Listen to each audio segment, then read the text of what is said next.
Welcome to another edition of Mark's Inspiration. Got the D-Man here, and as always, I'm glad you could join me.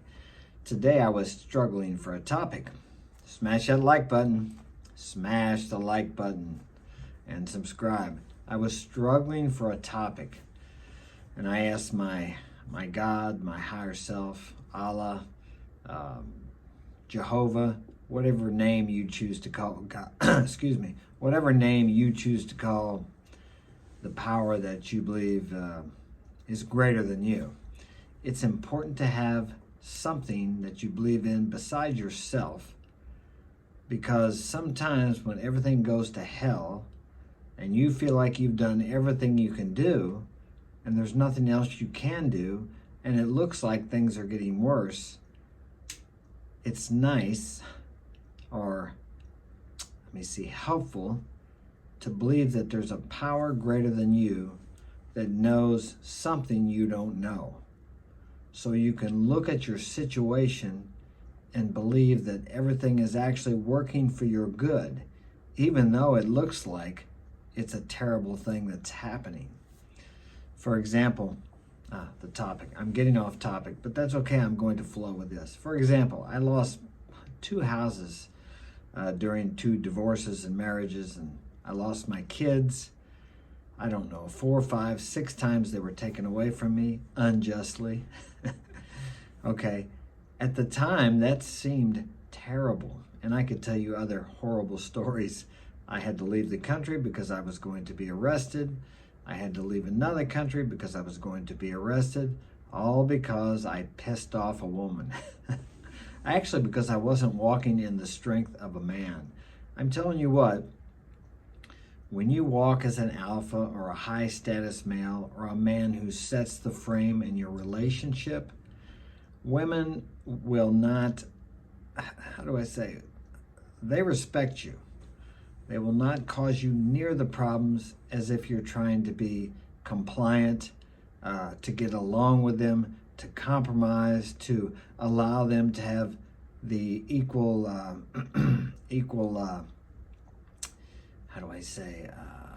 let's say equilibrium in making decisions, the same power or say in the relationship. I know that sounds biased, and that's not what society tells us, that you are partners, and you are partners, but there has to be a leader, and you must lead. Women don't want to lead, contrary to what they say. It's like the future vice president, Kamala Harris, is that how you say her name? She got to where she is by her own volition, true, but her relationships with men helped her to achieve the position she's in. She sought out, or she had relationships, friendships, and I think she had a lover that was higher up than she was that helped her get to where she's at also. I'm not saying there's anything wrong with that. That's what women have done for centuries. Excuse me, because they don't have the physical prowess and strength or power as a man does. So they have to use what they have, which some people call it manipulation. They have to be a little more cunning, a little more actually wiser. They have to use what God has given them, what they have been born with, what nature has given them, which is their sex and their intuition and their ability to use that to achieve what they desire to achieve. That is where their power comes from, as opposed to most men. Their power for thousands of years has come from their physical strength and their ability to logically figure things out and move people in that respect.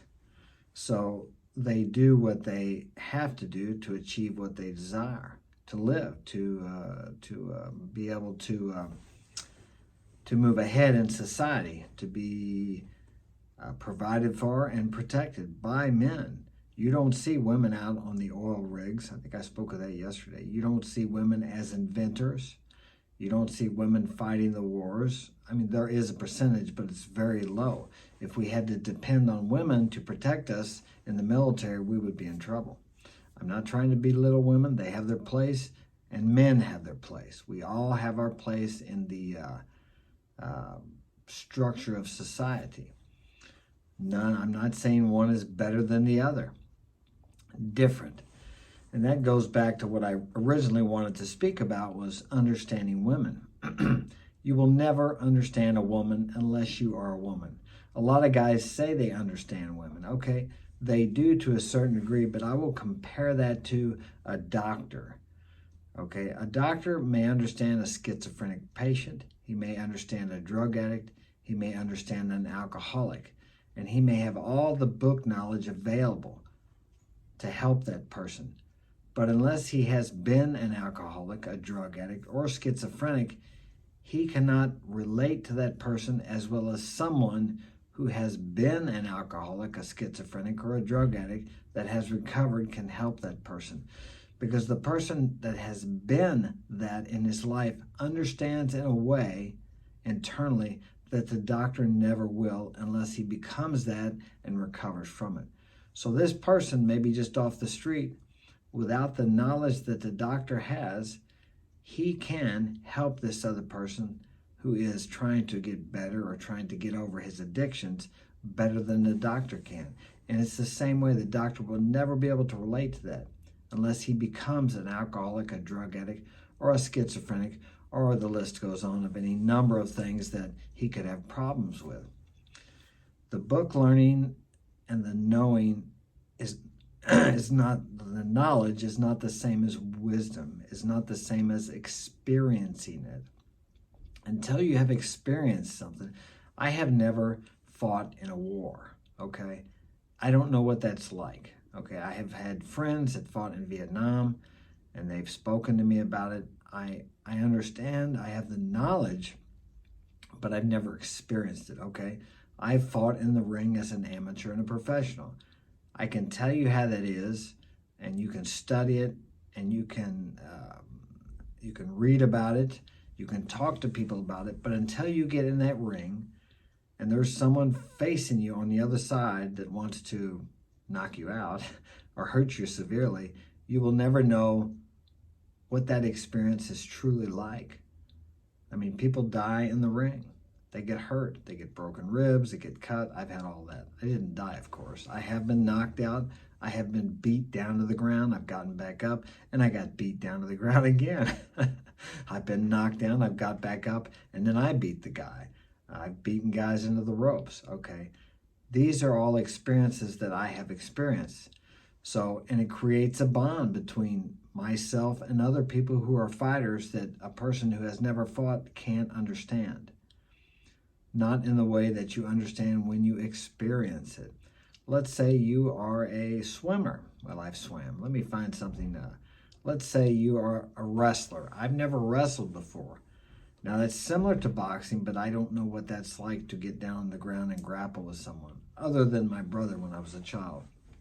What I'm saying is, when it comes to women, unless you are a woman or you became a woman, which I know they can do the operations, but it's still not the same.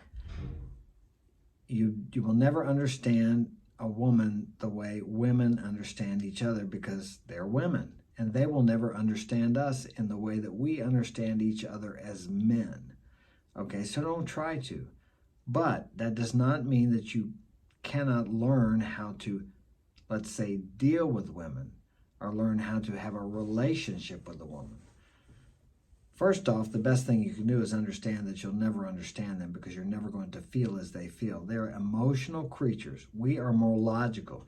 Now, if you are operating on a high level of emotion as a man, that is more in your feminine. And you can't have not good polarity with a feminine woman. You have to operate more in your masculine because you are a man.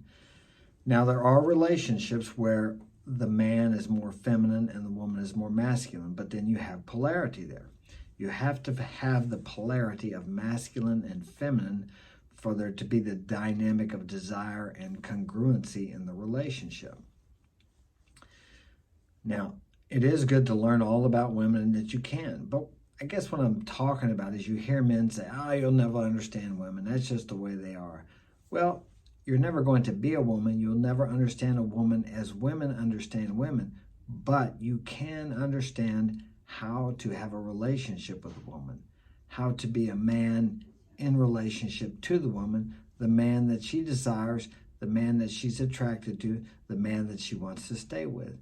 There's a great book out, other than mine, of course, called The Rational Male by Rollo Tomasi. I would recommend any man that's watching this and wants to understand women more and better to improve your relationships with women, I would recommend you read that book. It's a very good book. I read it about 2 years ago, I think, and it explained to me why certain things I did worked with women and why certain other things I did with women were a disaster. It explained to me why, until I was the age of 30, I had women chasing me. I had a harem at one time. I mean, I had a wife, a steady girlfriend, a not so steady girlfriend, plus I had other girls I was sleeping with. Definitely a difficult life to manage. But these girls would wait for me for hours. I mean, and they all knew I was running around with other women, but yet they loved me.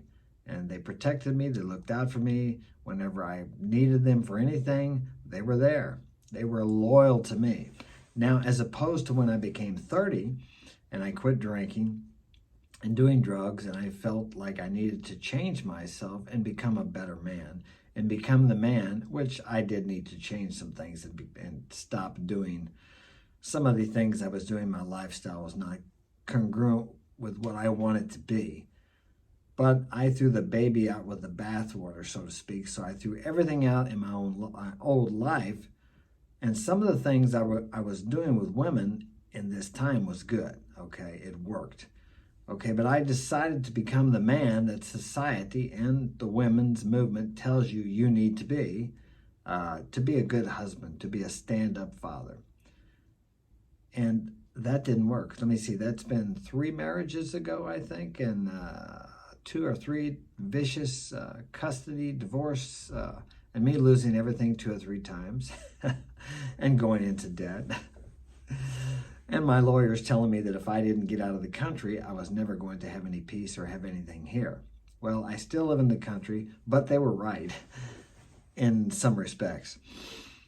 So the point I'm making is, when I read Rollo's book, I understood why, or I understood the dynamics of relationships more. Why, when I acted and did or acted like the man society tells me I need to be a good husband and father, I understood why that didn't work by reading his book. He explains the dynamics and the technical aspects of why women do certain things. He explains hypergamy. I had never heard that word before. So what that did was, before I had the knowledge, I had the experience of what I did worked, okay, and what I did that didn't work. But I couldn't put it together. I did not understand why. When I read his book, that was the knowledge I needed, combined with the experience, which gave me the wisdom I have today. And that's what I consider to be the formula. What is it? E equals mc squared, Einstein's formula. Okay, that is what I consider to be the formula for, I lost my train of thought. Oh, for wisdom. When you combine knowledge and experience, okay, then you have wisdom. You have to have knowledge and experience together equals wisdom. I could say K plus E equals W. I can't make a formula. I'm not a scientist. I'm not a physicist, okay? But anyway, you understand what I'm talking about. You have to have those 2 things combined. So when you have the experiences, and we all have experiences of getting rejected, of going out with a girl, maybe she put you in the friend zone, which fortunately has not happened to me much in my life. When I was younger, yes, but then I became the lover. So I don't know how that happened, but I think because I became a different person as I was growing up. When I was young, I had many older girlfriends that were going out with my brother and his friends, and I actually became a lover with these girls. But I could spend a whole video explaining how that came to pass. But that was just the experience. I didn't know why what I did worked until years later when I gained the knowledge and I started studying. I started studying relationships probably about 27 years ago.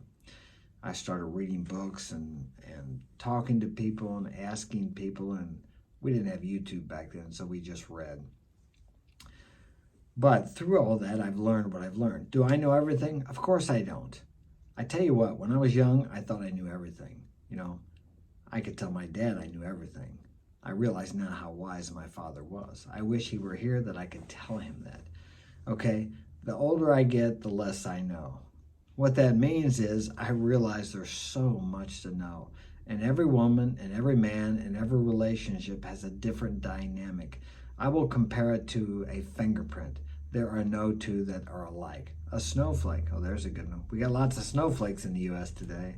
And around the world, I think, with this social media and the OnlyFans page and these guys simping and giving girls money for a relationship online. I mean, if you're doing that and you like that, that's fine. It's just not me. I prefer the real deal. If I can't touch her, I don't, what is that? I mean, what's the point? For me, okay?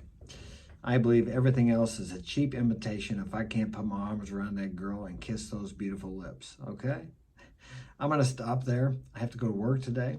I have a real job other than this, which I love and I enjoy very much.